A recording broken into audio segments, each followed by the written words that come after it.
বাংলাদেশের মাটির মানুষের ইসলামী চিন্তা চেতনার বাইরে, মূল্যবোধের বাইরে যাওয়ার কোনো সুযোগ নাই। আমাদের যে ধারাবাহিকতা শুরু হয়েছে সেই গল্প পদে এখনো শেষ হয় নাই। এই গল্প চলবে, এই সংগ্রাম চলবে যতকাল মানব সভ্যতা টিকে থাকবে।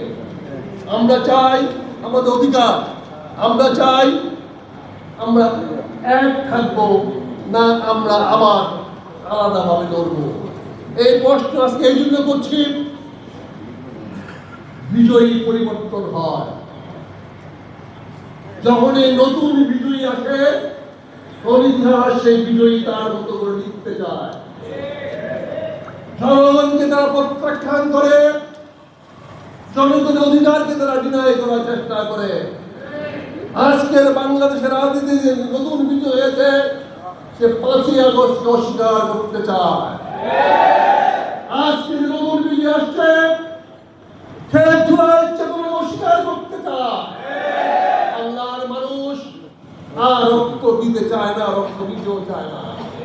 কিন্তু বিজয়ী ভয়ান যদি পরিবর্তন করতে হয় তাহলে আমাদের মাসুদ ভাইয়ের জন্য নয়, আমার বয়স না রক্ত দেওয়া, কিন্তু আপনাদের রক্ত দেওয়ার জন্য আমার প্রস্তুত হতে হবে। ভাই, রাজনীতিতে জয় আছে, পরাজয় আছে, কিন্তু আদর্শের কোনো মৃত্যু নাই। আদর্শ আমাদের চিরদিন অম্লান থাকবে। বাংলাদেশের মাটির মানুষের ইসলামী চিন্তা চেতনার বাইরে, মূল্যবোধের বাইরে যাওয়ার কোনো সুযোগ নাই। এখানে আমরা ঘুরে ফিরে এখানে আসতে হবে, পছন্দ করেন আর না করেন। মতভেদ থাকবেই, কারণ মতভেদ চিন্তার স্বাধীনতার প্রমাণ। আর যে পথ মানুষ বেছে নেয় আগামীকাল সে পথ সে বদলাতে চায়। কারণ ইতিহাস স্থির নয়, মানুষের মনও স্থির নয়।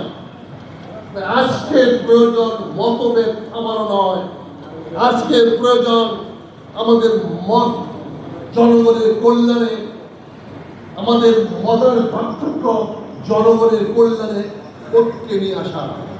আমরা জনগণের কল্যাণ চাই, আমাদেরকে আজকে এক জায়গায় সে দাঁড়াতে হবে। আমাদের লক্ষ্য হবে মানুষের সমৃদ্ধি।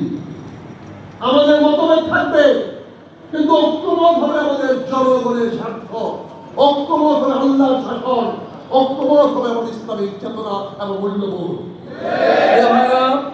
আদর্শ বেঁচে থাকে সময় ও মানুষের মধ্য দিয়ে নতুন রূপে। ইতিহাস আমাদের ভাগ করে না, আমাদের শেখায়।